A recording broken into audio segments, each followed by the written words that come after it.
2025. Puji syukur kita panjatkan kehadirat Allah Subhanahu wa Ta'ala, Tuhan yang Maha Esa, karena atas rahmat dan karunia-Nya kita dapat hadir bersama dalam kegiatan seminar pada hari ini sebagai bagian dari proses pembelajaran dan pembentukan karakter aparatur sipil negara yang berintegritas di lingkungan pemerintah Kota Surakarta. Perkenalkan, saya Heri Setiono akan memandu jalannya sesi seminar pada pagi hari ini. Hari ini kita akan menyimak paparan laporan orientasi dari 4 peserta yang akan menyampaikan hasil aktualisasi nilai-nilai ASN dalam bentuk kegiatan inovatif di unit kerja masing-masing.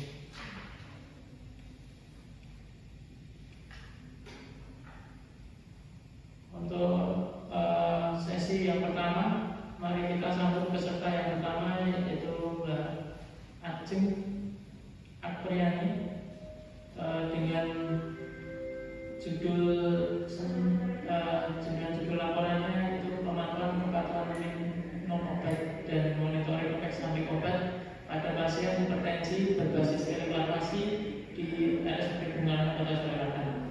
Kepada peserta kami persilahkan untuk menyampaikan paparan laporan orientasi. Waktu dan tempat kami persilahkan.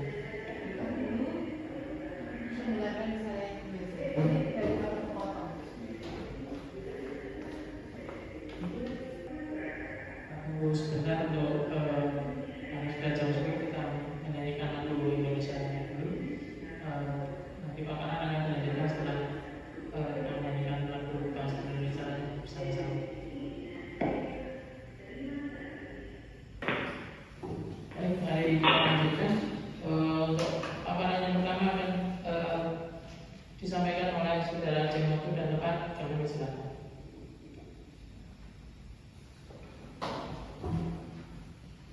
Assalamualaikum warahmatullahi wabarakatuh. Selamat pagi. Yang saya hormati Putri Sulamti selaku mentor di orientasi kali ini dan teman-teman yang hadir di sini. Terima kasih atas waktunya.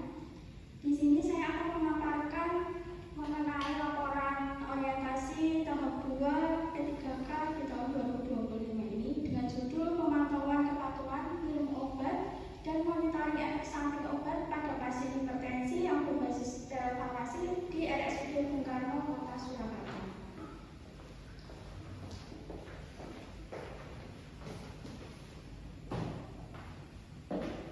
Yang melatar belakangi saya mengambil isu tersebut yaitu karena hipertensi merupakan salah satu masalah kesehatan masyarakat yang paling umum dan berisiko tinggi karena dapat menyebabkan komplikasi serius apabila tidak dikelola dengan baik. Salah satu tantangan utama dalam pengelolaan hipertensi adalah rendahnya tingkat kepatuhan pasien dalam mengkonsumsi obat secara rutin, sehingga berdampak langsung pada kegagalan pengendalian tekanan darah. Untuk menjawab tantangan ini, dibutuhkan inovasi dalam pelayanan farmasi, salah satunya melalui penerapan telefarmasi, yaitu layanan farmasi berbasis digital yang memungkinkan pemantauan terapi pasien secara jarak jauh. Pendekatan ini dinilai mampu meningkatkan kepatuhan pasien, memperkuat komunikasi antara tenaga kesehatan dan juga pasien, serta mendukung keberhasilan terapi jangka panjang secara lebih efisien dan berkelanjutan. Berikut prevalensi dari penyakit hipertensi. Di dunia terdapat 1,6 miliar orang yang mengidap hipertensi, sekitar 14%-nya yang terkontrol. Kemudian di Jawa Tengah itu terdapat 34,1% atau sekitar lebih dari 70 juta penduduk yang mengidap hipertensi. Di Surakarta terdapat sebanyak 92.615 jiwa yang menderita hipertensi. Untuk di Rumah Sakit Umum Bung Karno sendiri, bulan lalu, bulan Mei 2025 tercatat ada 190 jiwa penderita hipertensi. Mengikut mengenai orientasi kali ini yaitu meningkatkan pemahaman tentang nilai-nilai dasar ASN, yaitu integritas, akuntabilitas, profesionalisme, dan transparansi. Juga kita dapat mengimplementasikan nilai-nilai tersebut dalam pelayanan publik, khususnya di sektor kesehatan dan kefarmasian. Kemudian respon terhadap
kemudian bidang ekonomi, meningkatkan perekonomian secara adaptif, infrastruktur budaya, meningkatkan infrastruktur budaya di Surakarta, kemudian ada peningkatan sumber daya manusia baik di bidang pendidikan, ekonomi, seni budaya ataupun olahraga, meningkatkan tata kelola infrastruktur secara kolaboratif, dan meningkatkan kesejahteraan masyarakatnya, serta terjadinya kerukunan dan toleransi di antar umat beragama di kota Surakarta ini. Berikut adalah struktur organisasi di pemerintahan Kota Surakarta. Pemerintahan Kota Surakarta terdiri dari sekretariat daerah, sekretariat DPRD, kemudian ada inspektorat daerah, ada dinas daerah, bagian daerah, kemudian untuk dinas kesehatan Surakarta memiliki visi mewujudkan Dinas Kesehatan Kota Surakarta dengan kerja ikhlas dalam memberikan pelayanan prima. Untuk misinya yaitu memberikan pelayanan prima yang berorientasi pada kesesuaian peraturan, meningkatkan kualitas SDM, mengembangkan sarana dan prasarana. Berikut untuk struktur organisasinya. Kemudian selanjutnya RSUD Bung Karno Kota Surakarta memiliki misi pelayanan yang paripurna, kemudian masyarakat yang waras dan semangat Bung Karno. Untuk visinya yaitu meningkatkan pelayanan paripurna yang bertumpu pada peningkatan mutu dan keselamatan pasien, meningkatkan kualitas SDM yang basis disiplin, lurus dan pengabdian serta ikhlas pelayanan, meningkatkan kualitas sarana prasarana, kemudian menyelenggarakan tata kelola organisasi yang efektif, efisien, yang berasas gotong royong dan kejujuran. Kemudian misi yang selanjutnya meningkatkan kesejahteraan dan profesionalisme karyawan. Dan berikut adalah struktur organisasi dari RSUD Bung Karno.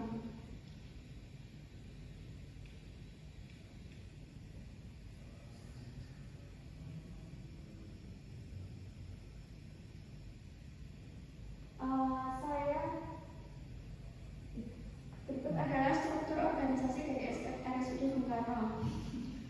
Saya di Rumah Sakit Umum Bung Karno sebagai asisten apoteker pelaksana, memiliki tugas-tugas pokok yaitu mengumpulkan bahan-bahan atau data dari berbagai sumber atau acuan dalam rangka penyampaian rencana kegiatan kefarmasian, kemudian mengumpulkan data-data dalam rangka pengelolaan perbekalan farmasi, menimbang dan mengukur bahan baku dalam rangka produksi sediaan farmasi non steril, menyiapkan ruang, peralatan, dan bahan-bahan untuk kegiatan produksi sediaan farmasi steril, mengemas dalam rangka sterilisasi sentral, menerima dan menyiapkan perbekalan farmasi, menyiapkan perbekalan farmasi dalam rangka penyimpanan sesuai ketentuan, dan menerima dan melaksanakan persyaratan administrasi resep serta menghitung harga obat dalam rangka dispensing resep individual. Kemudian untuk rencana dan hasil kerja PPKM ini yaitu terdapat 3 isu di Rumah Sakit Bung Karno ini. Yang paling tertinggi dari nilai identifikasi USC berada pada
WhatsApp.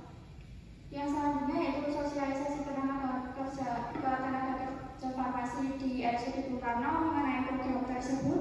Kemudian melakukan broadcast pesan reminder ke pasien melalui telefarmasi. Nanti yang berisi link atau QR code yang tertera pada layar. Kemudian setelah itu dilakukan monitoring respon melalui output Google Form dan juga nanti akan dilakukan monitoring evaluasi selama 10 hari sekali.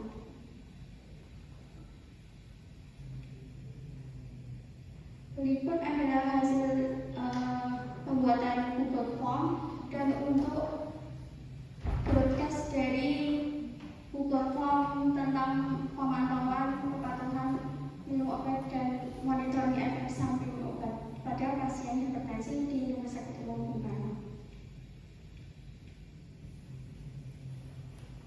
Kemudian untuk rencana kerja menengah di tahun pertama ini dilakukan pembuatan media pemantauan obat dan monitoring efek samping obat pada pasien hipertensi berupa QR code dan link untuk pelaporannya. Di tahun kedua mungkin bisa dilakukan penyediaan poster informasi tentang obat hipertensi. Untuk tahun ketiga yaitu penyediaan video mengenai kepatuhan minum obat. Di tahun keempat bisa menambahkan QR code-nya pada desain etiket obat, dan di tahun kelima bisa dilakukan pengembangan pemantauan kepatuhan minum obat dan monitoring efek samping melalui telefarmasi atau bisa juga di media lain.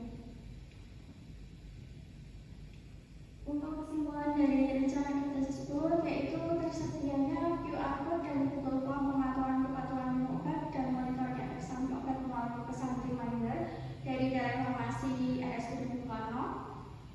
Diharapkan hal tersebut bisa untuk menjadi media dari petugas farmasi lebih mudah dalam melakukan pemantauan terhadap kepatuhan minum obat dan monitoring efek samping obat pada pasien hipertensi di Rumah Sakit Umum Bung Karno. Saran untuk laporan tersebut yaitu untuk meningkatkan efektivitas inovasi, disarankan agar dilakukan edukasi rutin pada pasien mengenai cara penggunaan media digital yang digunakan dalam telefarmasi. Selain itu, kedepannya perlu dikembangkan konten edukatif seperti video animasi dan poster visual yang menarik, serta menambahkan QR code atau barcode pelaporan efek samping pada etiket obat guna memudahkan akses pasien. Diperlukan juga dukungan manajemen rumah sakit untuk integrasi sistem ini ke dalam pelayanan farmasi secara menyeluruh. Terima kasih laporan dari saya. Untuk selanjutnya bisa sesi tanya. Terima kasih kepada Mbak Ajeng atas paparan yang sangat menarik pada pagi hari ini. Selanjutnya kami buka sesi tanya jawab selama 10 menit kepada para pemilih dan peserta. Mungkin yang ingin bertanya dipersilakan. Ini waktunya ke saya. Saya pesan sama pesertanya. Oh,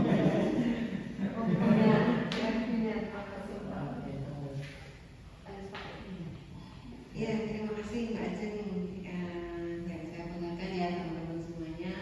Terima kasih kalian semua sudah bekerja untuk mencari permasalahan di lingkup kerjanya masing-masing. Nah, ini saatnya untuk mempresentasikan dari Mbak Ajeng itu ini ya, pemantauan kepatuhan minum obat dan monitoring efek samping obat pada pasien hipertensi berbasis telefarmasi. Jadi yang menjadi dasar bahwa di RSBK itu sudah ada telefarmasi, kemudian dikembangkan oleh Mbak Ajeng terhadap fokus pemantauan kepatuhan minum obat dan monitoring efek sampingnya terkait dengan kasus hipertensi. Ya. Sebelum saya masuk kepada inti pertanyaan, di mana hal yang diangkat sebagai makalah dari Mbak Ajeng, saya mau bertanya dulu. Tadi di dalam presentasi itu kelihatannya belum dipresentasikan terkait dengan struktur organisasi pemerintah kota ya. Nah, coba saya dijelaskan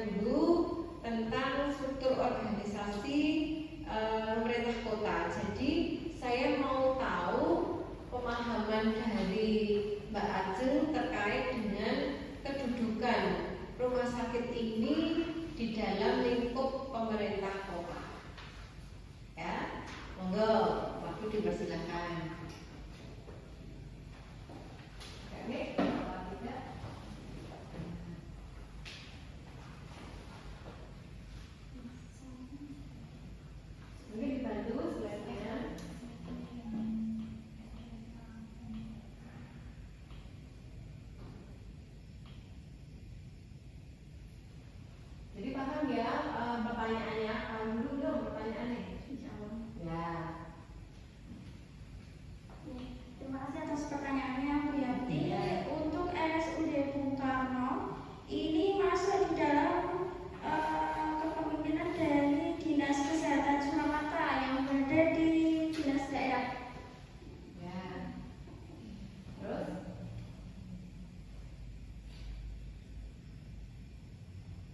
Maksud saya itu tadi posisi RSBK ya. Oke. Terus bisa dijelaskan di dalam struktur pemerintah kota itu ada apa saja di dalamnya? Tadi soalnya saya belum mendengarkan, apa karena kecepatan di dalam pengalihan slide-nya, apa yang menjelaskan kurang detail ya. Jadi saya belum, gambarnya ada, tapi saya pun juga tidak bisa baca karena itu ya, apa kecil.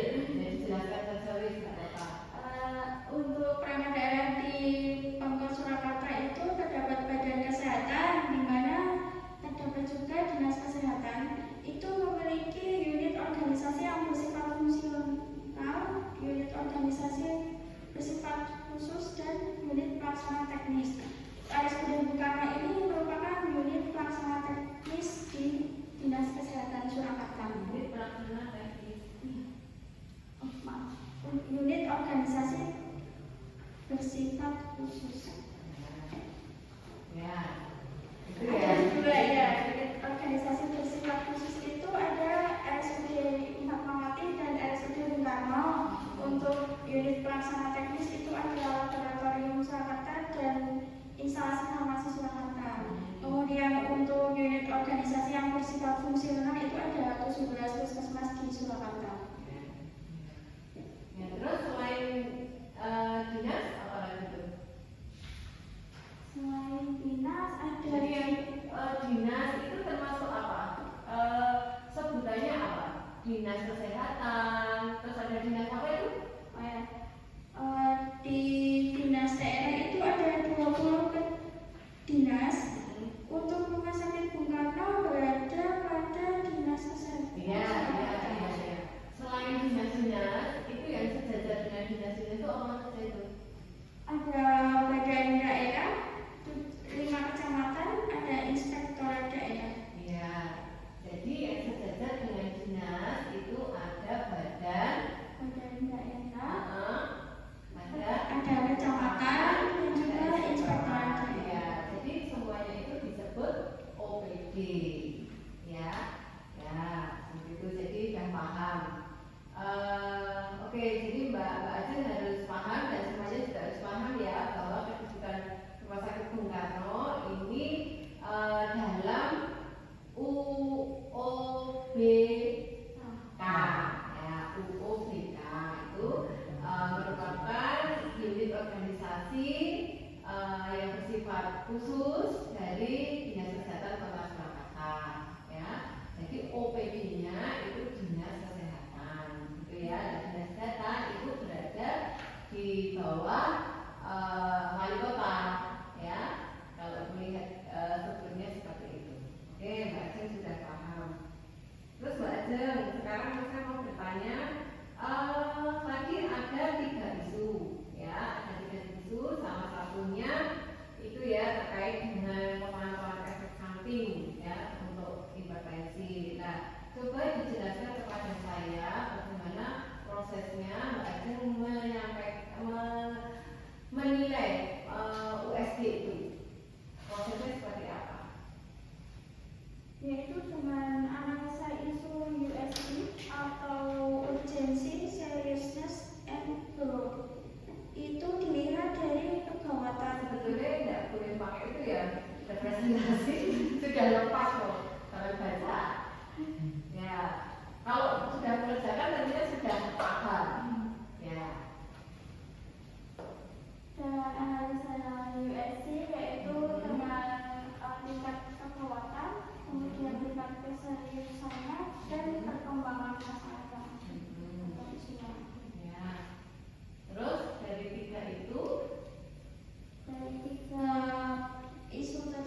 Mbak Aju sendiri apa ada beberapa teman yang diajak diskusi? Ada. Oh iya. Jadi semata-mata ini bukan apa ya, penilaian Mbak Aju. Kalau Mbak Aju kan sudah pada, jadi persepsi saya itu muncul dulu judul terus dibuat itu nilainya dikecilkan, itu tidak seperti itu kan? Ya. Jadi memang USG itu memang tidak bisa hanya diri kita sendiri ya. Jadi ada beberapa 3 atau 5 seperti itu, masing-masing berpendapat sehingga muncul nilai-nilai, kemudian di jumlah mana yang paling tinggi itu yang diangkat di dalam permasalahan yang paling segera dilakukan tindak lanjut seperti itu ya. Ya. Terkait sekarang dengan monitoringnya, sebelum monitoring, dokter disampaikan kepada saya, kalau tadi kan teori ya, artinya disusun dalam bahasa begini ya. Saya dijelaskan secara simpel aja prosesnya nanti Mbak Ajeng itu dalam ini permasalahan ini tuh seperti apa, implementasinya seperti apa, gitu ya. Coba dijelaskan.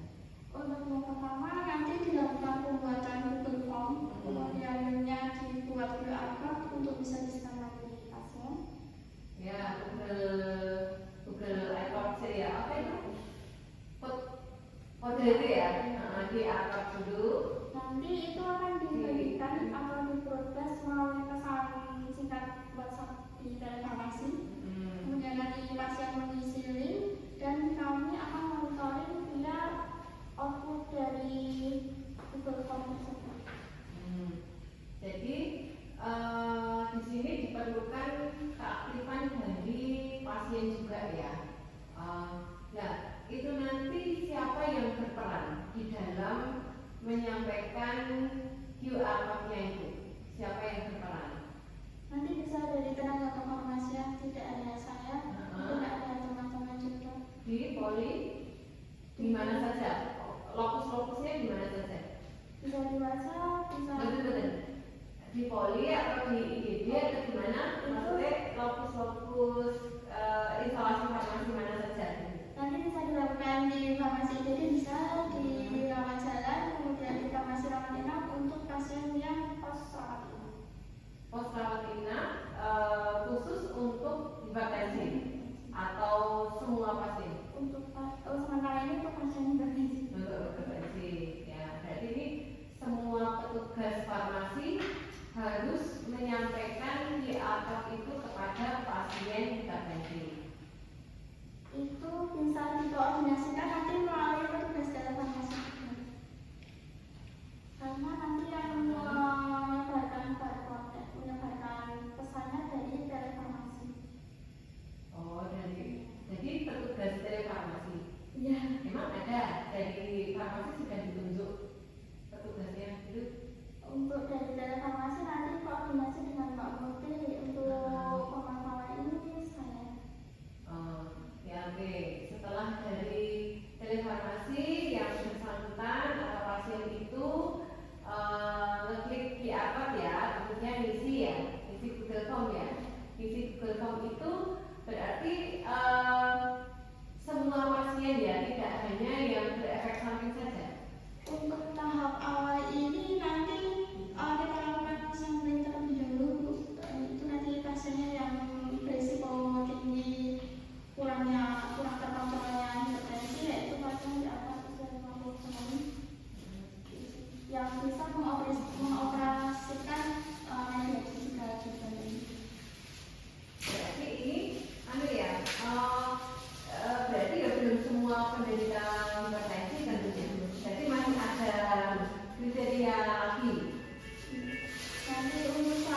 yang 50 tahun ke atas gitu ya. Ya tentunya ya tidak apa nanti sambil berkembangnya hal ini ya. Cuma saat ini oleh Mbak Ajeng dibatasi pada usia 50 tahun ke atas. Seperti itu. Ya, tidak apa nanti sambil berkembangnya ya. Kan ini penelitian inovasi ini kan tidak hanya nanti selesai ya, masih ada tahapannya untuk kedepannya seperti apa. Ya nanti tolong juga teman-teman juga ikut mengevaluasi seberapa efektif rencana dari Mbak Ajeng ini ya, nanti di follow up. Jadi intinya mendata dulu, terus kemudian kalau yang bersangkutan itu misalnya tidak ada keluhan, itu berarti juga keluar dari penelitiannya Mbak Ajeng. Misalnya dia mengisi di Google Form-nya data diri, tapi di dalam tidak bisa ditampilkan ya isiannya apa saja di dalam Google Form-nya itu isiannya apa saja, itu bisa nggak? Apa yang ditanyakan gitu bisa? Nama, jenis kelamin, usia, berat badan, apakah Anda dalam keadaan hamil ya. Kemudian nanti untuk pemantauan kepatuhanmu isi di bagian pertanyaan sudah minum obat hari ini atau belum? Mungkin bisa. Baik, berarti itu harian ya? Iya, nanti dievaluasi setiap 10 hari sekali.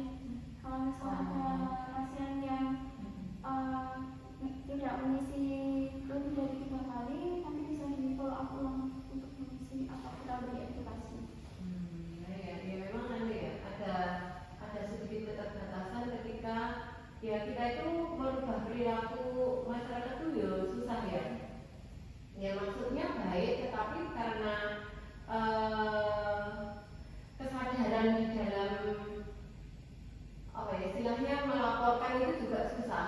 Ya kita juga menyadari pasien apalagi kalau tidak ada gejala ya tidak menganggap penting untuk melaporkan ini. Ini nanti ya mudah-mudahan tidak ada ini ya Mbak.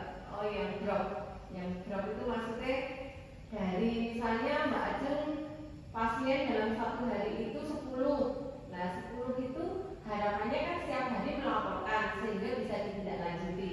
Tapi kan belum tentu 10 itu akan melaporkan semua. Ya toh. Itu kan berarti tiap hari yang bersangkutan harus mengisi toh. Lah ini tidak selama 3 hari terus apa yang dilakukan Mbak Ajeng? Nanti di edukasi ulang, sama informasi bisa ditelepon, ya seperti itu edukasi ulang. Nanti kalau semisal ada hari kontrolnya bisa kita edukasi secara langsung. Ya cuma dalam edukasinya itu tidak bisa langsung Mbak Ajeng ya. Berarti ini memang kolaborasi dari semua teman di farmasi. Jadi tetap harus ada motivasi edukasi kepada pasien. Terus apa lagi? Apakah Anda merasakan keluhan lain, efek samping setelah minum obat yang tidak? Berarti berikutnya tidak bisa ya? Nanti kalau ini Coba di berikutnya tidak bisa nampak ya? Apalagi yang ditanyakan gitu?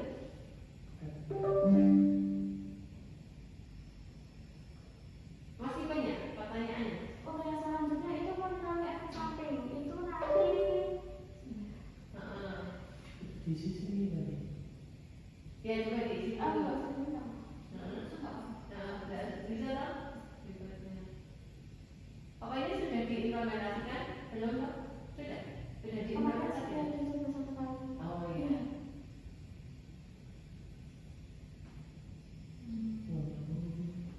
Oh iya. Yaudah, ya.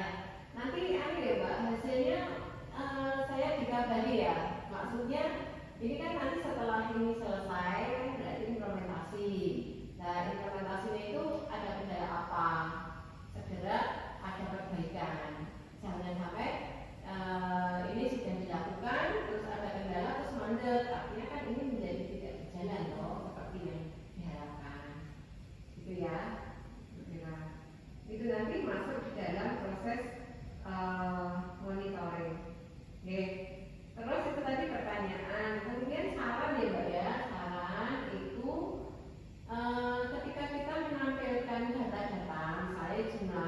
penderita seperti itu harus disertakan sumbernya, ya.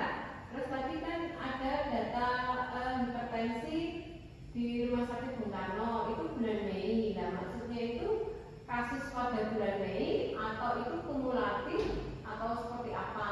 Itu kan di dalam presentasi kan juga belum disampaikan. Jadi saya tadi juga bingung itu kasus pada bulan Mei saja atau kasus yang rutin kontrol sampai dengan saat ini atau seperti apa? Nanti diberikan yang lebih jelas di makalah, kalau memang belum nanti disampaikan. Misalnya itu tadi data dari Jawa Tengah ya, Jawa Tengah jumlah kasus hipertensi, yaitu sumbernya dari mana? Ya, itu dia yang dari kasus penderita sedunia itu tadi kan ada loh kira-kira berapa persen, lah itu referensinya dari mana nanti dicantumkan. Ya, jadi karena ini makalah ini menjadi sumber referensi, jadinya data-data yang diberikan itu harus jelas rasanya, tidak boleh dari asumsi ataupun dari informasi-informasi yang belum jelas, gitu ya. Oke, saya kira itu Mbak Ajeng pertanyaan dan saran bagi saya. Terima kasih, selamat diimplementasikan nanti sambil dimonitoring kendala-kendala yang ada ya. Ya, terima kasih. Kan ada pertanyaan dari teman-teman? Enggak? Bu Dina, ada masukan? Silakan ada Bu Dina, masukan? Saya peserta.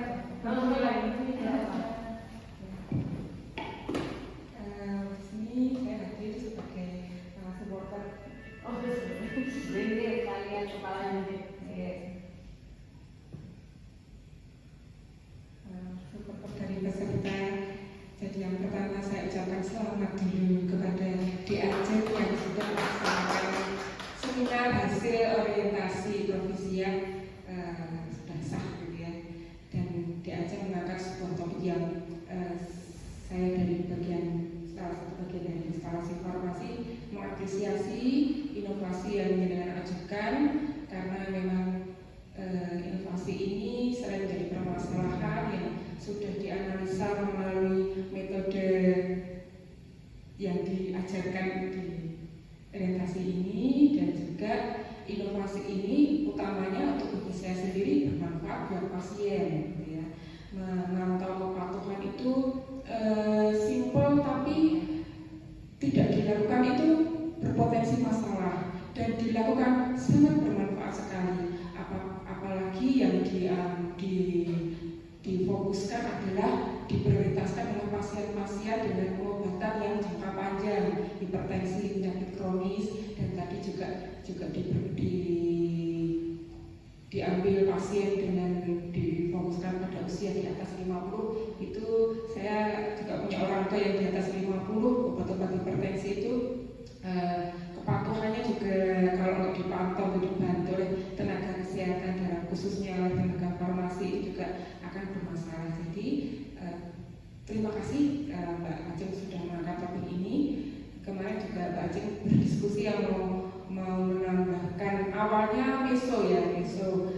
Sebenarnya ini menambahkan saja, kalau meso sendiri adalah ketentuan yang diwajibkan oleh BPOM melalui aplikasi dengan format pelaporan Adukana Ranjo ya. Jadi tadi Bu Yanti menanyakan apakah yang tidak mengalami efek samping juga dilakukan? Iya. Jadi tadi mungkin problemnya bisa disajikan, mungkin jadi pelaporannya yang tetap dilaporkan ya, seperti itu. Terus juga tadi juga disampaikan Bu Yanti mengenai tindak lanjut dari pelaksanaan inovasi tersebut. Betul sekali. Jadi inovasi ini tidak berhenti setelah seminar ini, jadi tetap dilanjutkan. Salah satunya pertanggungjawaban terhadap pelaporan meso itu sudah. Jadi nanti siap-siap saja saya tunjuk sebagai penanggung jawab laporan meso di BPOM. Jadi wajib dilakukan tiap bulan. Kemudian kalau menggabungkan dengan pelaksanaan telefarmasi memang sudah ada penanggung jawabnya, tapi dalam hal ini Mbak Murti kalau dengan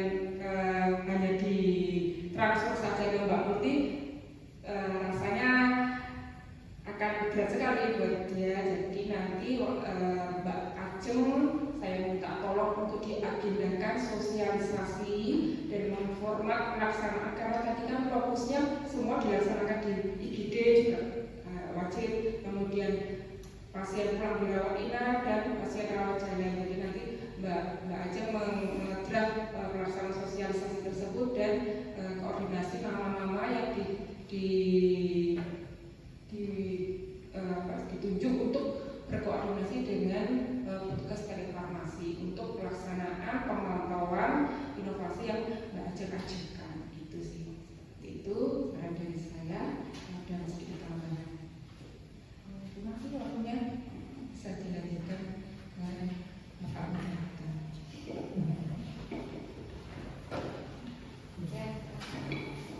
Terima kasih untuk Bu Yanti dan Bu Dina atas sarannya. Waktu kami kembali kepada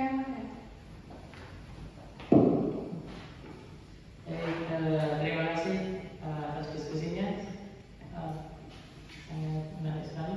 Selanjutnya mari kita dengarkan paparan dari kita yang kedua.